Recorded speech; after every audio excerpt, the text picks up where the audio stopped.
ابن عباس رضی اللہ تعالیٰ عنہما سے روایت ہے کہ نبی صلی اللہ علیہ وآلہ وسلم نے اپنے چچا عباس بن عبد المطلب سے فرمایا،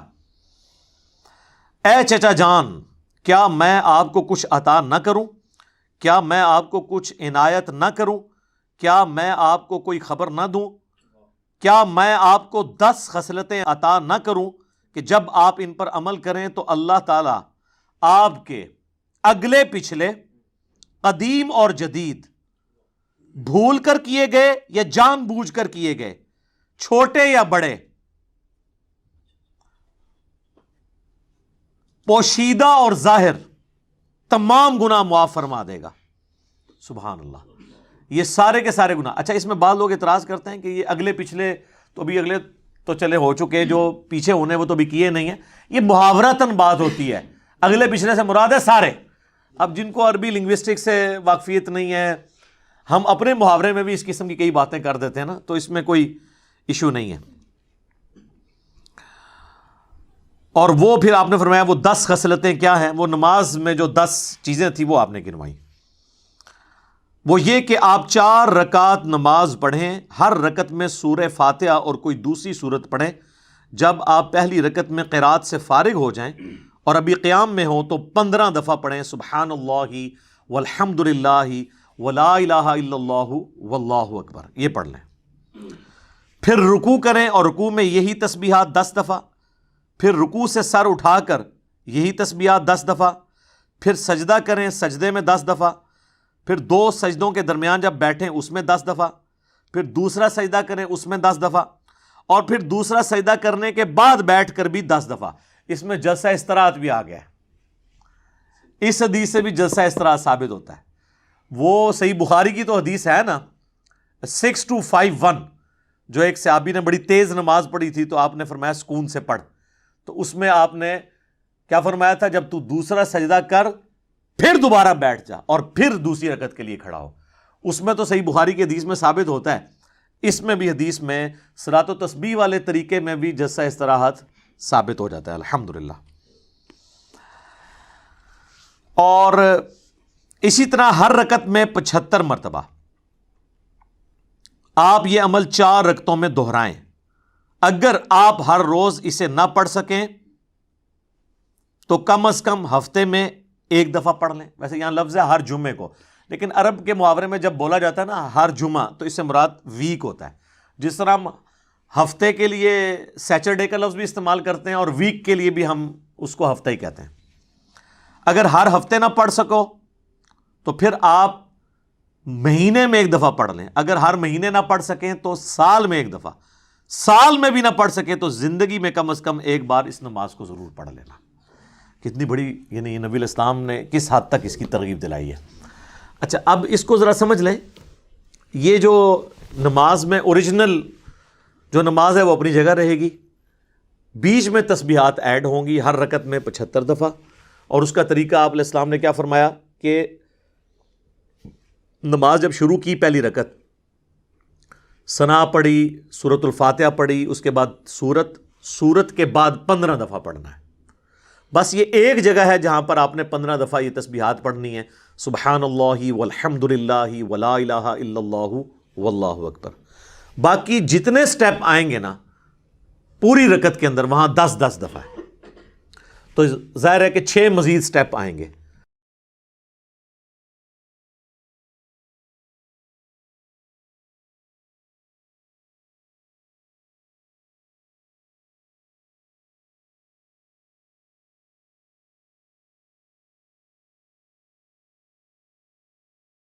تو یہ 75 دفعہ بن جائے گا۔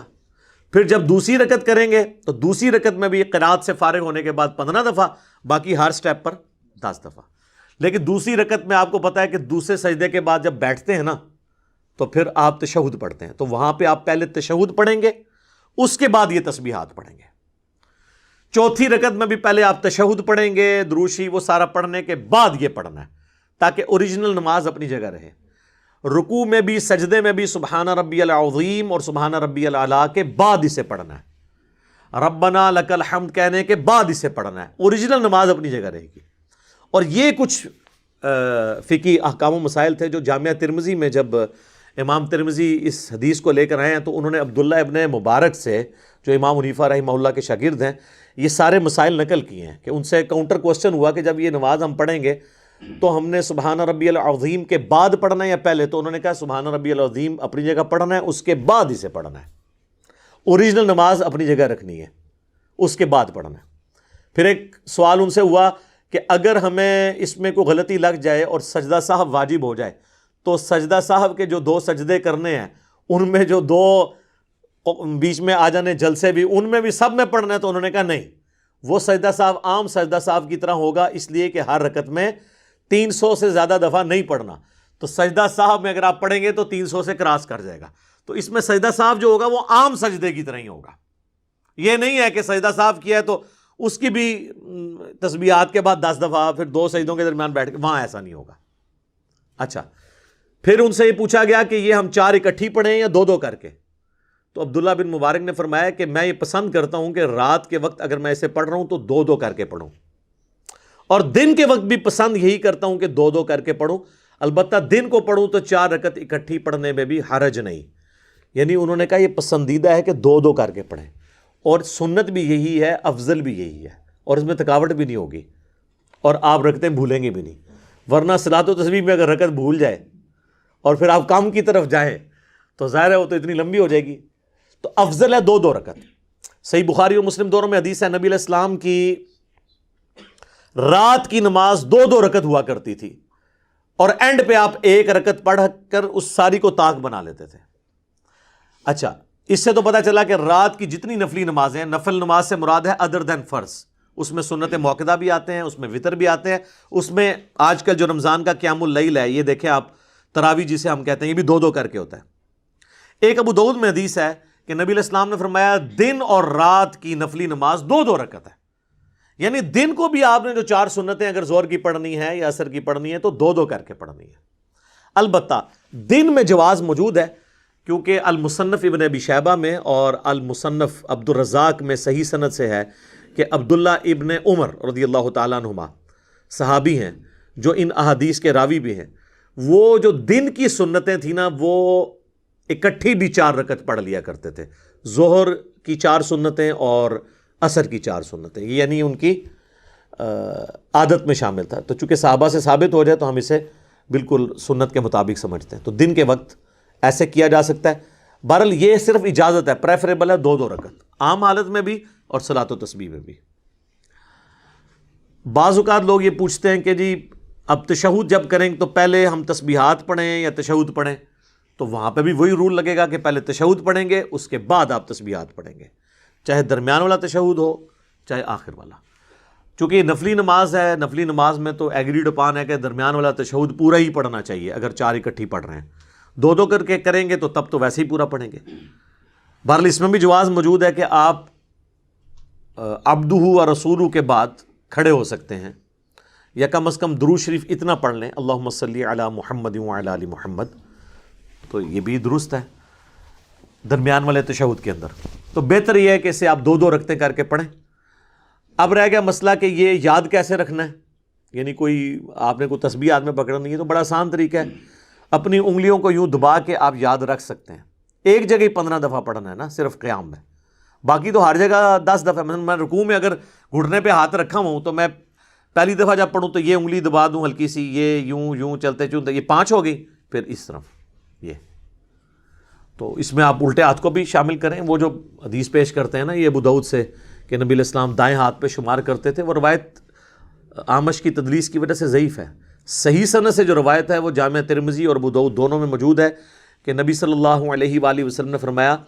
کہ انگلیوں پر شمار کرو، تمہاری انگلیاں قیامت والے دن اس ذکر کی گواہی دیں گی،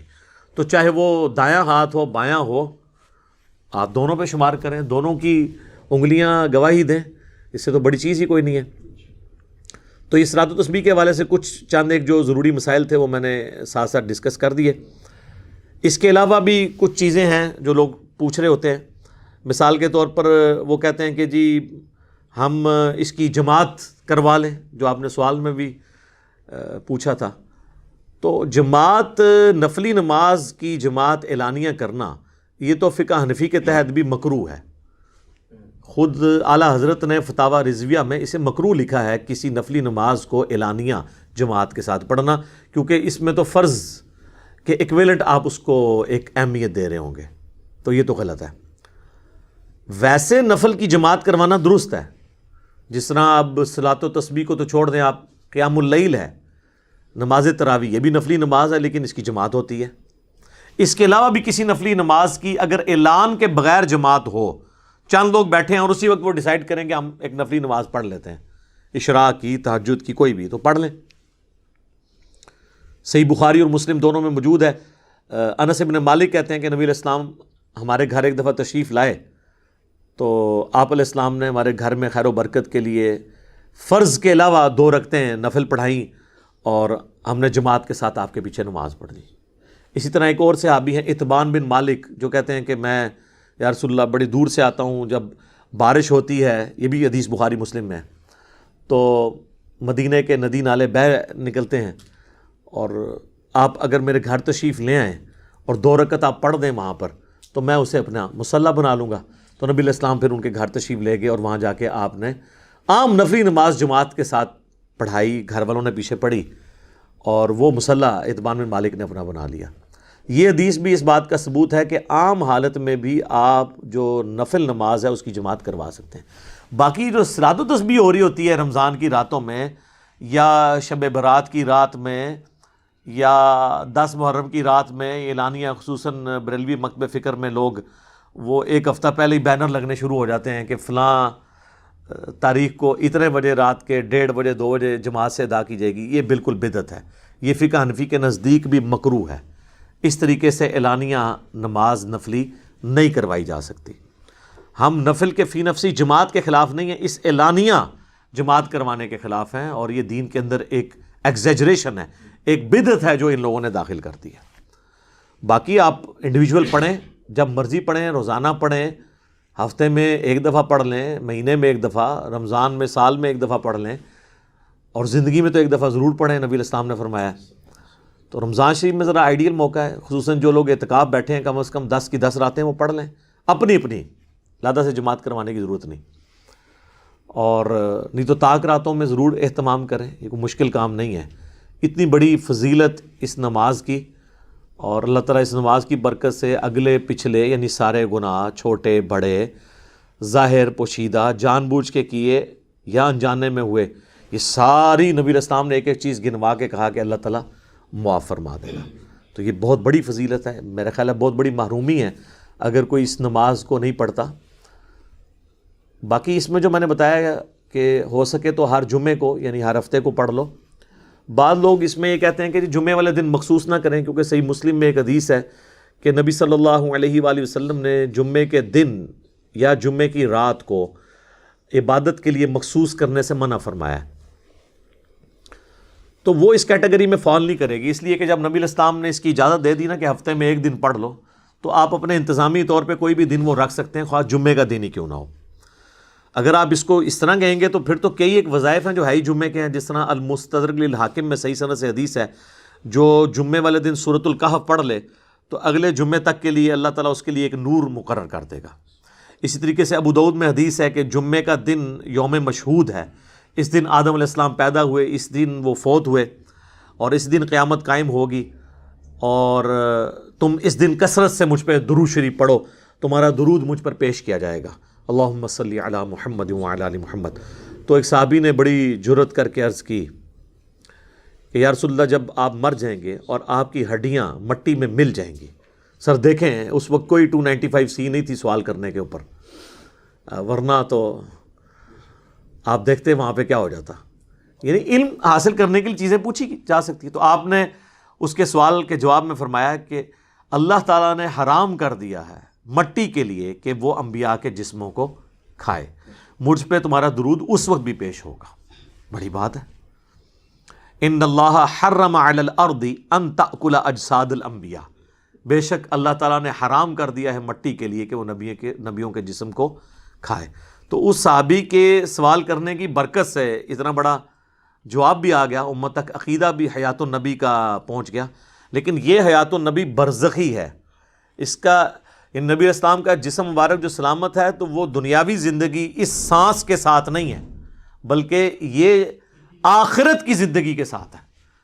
دنیا کی زندگی کے ساتھ نہیں ہے، الحمدللہ۔ اچھا، اس میں بعض اوقات یہ بھی ہو جاتا ہے کہ کوئی شخص یعنی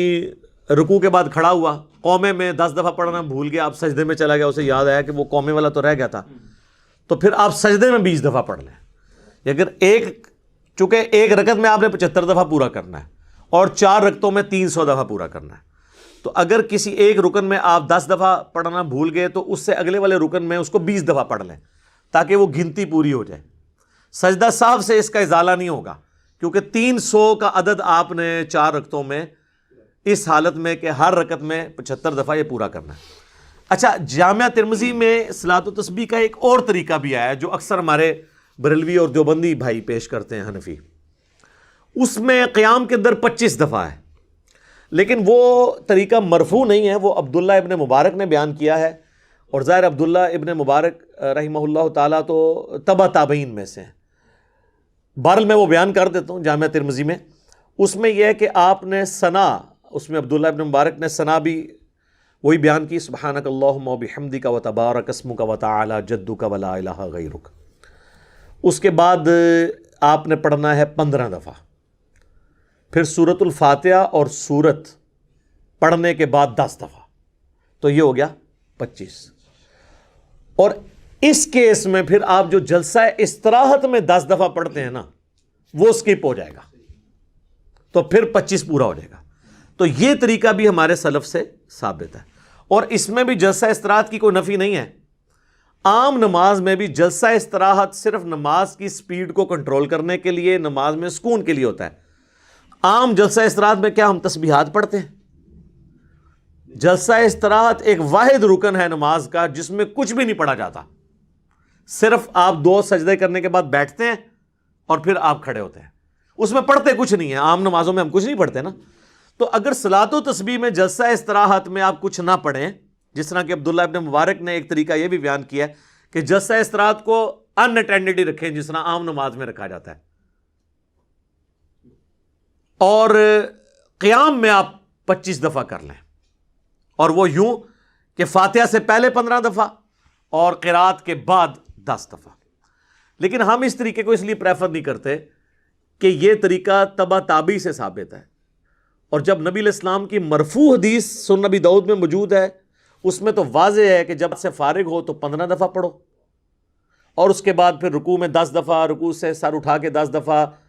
پھر سجدے میں 10 دفعہ، 2 سجدوں کے درمیان 10 دفعہ، دوسرے سجدے میں 10 دفعہ، پھر دوسرے سجدے کے بعد بیٹھ کر 10 دفعہ، اور پھر کھڑا ہونا ہے۔ تو چونکہ نبی علیہ السلام نے جلسہ استراحت میں خود تعلیم فرما دیا ہے، تو اس لیے وہی طریقہ مرفوع حدیث والا بہتر ہے۔ لیکن یہ طریقہ عموماً حنفی حضرات بتاتے نہیں ہیں۔ ویسے تو کہتے ہیں صلاۃ و تسبیح کی حدیث ابو داؤد میں ہے، کیونکہ وہ جلسہ استراحت کے دشمن ہیں، تو وہ تو ان کی موت ہے۔ لوگ پوچھ لیں گے جی اس میں تو جلسہ استراحت موجود ہے، اور آپ تو کہتے ہیں ڈائریکٹ پنجوں کے بال کھڑے ہونا ہے۔ وہ روایت ضعیف پیش کرتے ہیں جامعہ ترمذی سے۔ بخاری میں جلسہ استراحت موجود ہے، اور حکمن ہے۔ جب اس صحابی نے تیز نماز پڑھی تو آپ نے فرمایا نماز سکون سے پڑھ، اور اس طرح پڑھ، اور اس میں آپ نے کہا جب تو دوسرا سجدہ کر، پھر بیٹھ، اور پھر اگلی رکعت کے لیے کھڑا ہو۔ اور یہ حکمیہ حدیث صحیح بخاری میں 6251 نمبر حدیث موجود ہے جس میں جلسہ استراحت کا ثبوت ہے۔ اچھا، اس میں ایک اور مزے کی بات آپ کو بتاؤں کہ جو فضائل اعمال ہے جو ہمارے تبلیغی جماعت والے بھائی پڑھتے ہیں، اس میں اگر آپ فضائل ذکر والے چیپٹر میں چلے جائیں نا، تو وہاں پر بھی آپ کو صلاۃ و تسبیح کا طریقہ سنن نبی داؤد کی جو حدیث ہے اس کے مطابق ملے گا، اور اس میں جلسہ استراحت بھی موجود ہے، یعنی دوسری رکعت میں بیٹھ کے اٹھنا۔ یہ وہ طریقہ ہے جس کی مخالفت حنفی کرتے تھے، اور حنفیوں کی اپنی وہ کتاب جس کے بارے میں مولانا تقی عثمانی صاحب بھی کہتے ہیں حفظہ اللہ تعالی کہ دنیا میں قرآن کے بعد سب سے زیادہ پڑھی جانے والی کتاب ہے، تو اس کے اندر بھی صلاۃ و تسبیح کا طریقہ جلسہ استراحت والا لکھا ہے۔ تو جلسہ استراحت کاش یہ عام نمازوں میں بھی شروع کر دیں تاکہ اس سنت سے بھی ان کی محرومی نہ ہو۔ تو یہ بہت بڑا ثبوت ہے، یہ اب نکال ہی نہ دیں اس کے بعد فضائل مال سے، ڈر لگتا ہے، لیکن انشاءاللہ ہم اس کا جے پی جی بھی اس میں ایڈ کر دیں گے تاکہ اگر کبھی انہوں نے نکالا بھی تو وہ ہماری ویڈیو انشاءاللہ قیامت تک کے لیے ایک ثبوت ہوگی اس بات کی کہ انہوں نے وہی طریقہ لکھا ہے اور اس کے نیچے انہوں نے پوری تخریج کی ہوئی ہے کہ یہ حدیث ابو داؤد میں بھی ہے، یہ ترمذی میں بھی ہے، ابن ماجہ میں بھی ہے، اور حاکم میں بھی ہے، امام حاکم نے صحیح کہا، امام ذہبی نے موافقت کی۔ وہ آپ کو پتہ ہے نا، ہر حدیث کے اینڈ پہ کافی زیادہ عربی میں لکھا ہوتا ہے، وہ سارا انہوں نے لکھا ہوا ہے کہ یہ حدیث بالکل ٹھیک ہے۔ لہٰذا اس کو جھگڑا نہیں بنانا چاہیے۔ آج کل کے کچھ ماڈرن چھوٹے موٹے علماء کرام صلاۃ و تسبیح کی مخالفت کر رہے ہیں، میں نام نہیں لیتا، تو ان بیچاروں کو نہیں پتہ کہ بڑے علماء جو ہیں آپ کے بھی اور ائمہ محدثین جو سب کے مشترکہ ہیں، وہ اس حدیث کو صحیح سمجھتے ہیں الحمدللہ۔ بال یہ صلاۃ و تسبیح کی جو نماز ہے نا جی، یہ بعض عرب اسکالرز نے صوفیاء سے بغض رکھنے کی وجہ سے، چونکہ صوفیاء کے اندر بہت زیادہ یہ پڑھی جاتی ہے، تو کہا یہ روایت بڑی کمزور ہے اور اس کی تو شکل و صورت ہی عام نمازوں والی نہیں ہے، یہ بہت ہٹ کے ہے، بڑی عجیب و غریب ہے اس میں۔ تو وہ میں نے پھکی دے دی ہے کہ سر ابو داؤد اور ترمذی میں نبی علیہ السلام کی عام قیام اللیل بھی رپورٹ ہوئی ہے، جس میں سورۃ البقرہ کے برابر قیام اور رکوع بھی سورۃ البقرہ کے برابر، اور اس میں تسبیحات ہی پڑھی ہیں، کیونکہ صحیح مسلم میں حدیث ہے، نبی علیہ السلام نے فرمایا میرے رب نے مجھے رکوع اور سجدے میں قرآن پڑھنے سے منع کیا ہے۔ تو آپ کو یہ بھی بہانہ نہیں لے سکتا کہ وہ جو حضور سورہ بقرہ کے برابر رکوع کرتے تھے تو شاید ادھر اگلی سورت شروع کر دیتے ہوں گے، نہیں، اس میں الفاظ تسبیحات ہی پڑھتے تھے۔ اللہ تعالیٰ نے منع کیا ہے رکوع میں اور سجدوں میں قرآن پڑھنے سے۔ تو وہ تو بہت بڑی نمازیں موجود ہیں، یہ تو اس کے مقابلے میں بہت چھوٹی نماز ہے۔ اگر آپ اس کو نارمل سپیڈ سے بھی پڑھیں تو 35 سے 40 منٹ میں بندہ پڑھ لیتا ہے، اور جو روٹین سے پڑھنے والے ہیں وہ تو 25 منٹ میں، آدھے گھنٹے میں پڑھ لیتے ہیں، کوئی لمبی نماز نہیں ہے۔ جمعے والے دن ویسے اگر اس کی روٹین بنائے تو آسان ہے، کیونکہ بخاری مسلم میں حدیث ہے نا کہ جو جمعے والے دن سب سے پہلے مسجد میں آتا ہے اسے اونٹ نہر کرنے کا ثواب ملتا ہے، جو اس کے بعد آتا ہے اسے گائے قربانی کرنے کا، جو تھوڑا اور لیٹ اسے بھیڑ یا بکری قربان کرنے کا، جو اس سے لیٹ اسے مرغی اللہ کی راہ میں قربان کرنے کا، جو اس سے لیٹ اسے انڈا صدقہ کرنے کا ثواب۔ اس کے بعد فرشتے رجسٹر بند کر دیتے ہیں، اور اس میں الفاظ ہیں کہ جب تم جلدی آؤ مسجد میں، پھر جتنا اللہ توفیق دے اتنی نماز پڑھو، 2 رکعت پڑھیں، 4 پڑھیں، 6 پڑھیں، 100 پڑھ لیں، صلاۃ و تسبیح پڑھ لیں، جتنا بھی اللہ توفیق دے۔ لیکن بخاری مسلم میں آیا جب خطیب ممبر پہ بیٹھ جائے پھر 2 رکعت سے زیادہ نہیں پڑھنی، اور جمعے کے بعد آپ نے کتنی پڑھنی ہے؟ وہ 4 رکھتے ہیں۔ صحیح مسلم میں حدیث ہے جس نے جمعے کے بعد نماز پڑھنی وہ 4 رکھتے پڑھے، بہتر ہے 2 کر کے پڑھے، اکٹھی بھی 4 پڑھ سکتا ہے، وہ میں نے بتایا صحابہ کرام سے الحمدللہ ثابت ہے۔ تو یہ صلاۃ و تسبیح ڈنکے کی چوٹ پہ بالکل ٹھیک ہے، اور یہ وہ نماز ہے کم از کم 1 درجن علماء اور بڑے بڑے محققین نے صلاۃ و تسبیح کے دفاع پہ پورے کتابچے لکھے ہیں، اور اس سے بڑی کیا بات ہوگی کہ امام مسلم، امام ابو داؤد، امام ترمذی، امام عبداللہ بن مبارک، امام حاکم، امام ذہبی، اتنے بڑے بڑے ائمہ اس کی تصحیح کر رہے ہیں، اور دور حاضر میں جو بڑے کرٹک ہیں حدیث کی فیلڈ کے، شیخ زبیر لیزئی، شیخ البانی، شیخ احمد شاکر رحمہم اللہ اجمعین، یہ سب لوگ اس حدیث کو صحیح سمجھتے ہیں، اور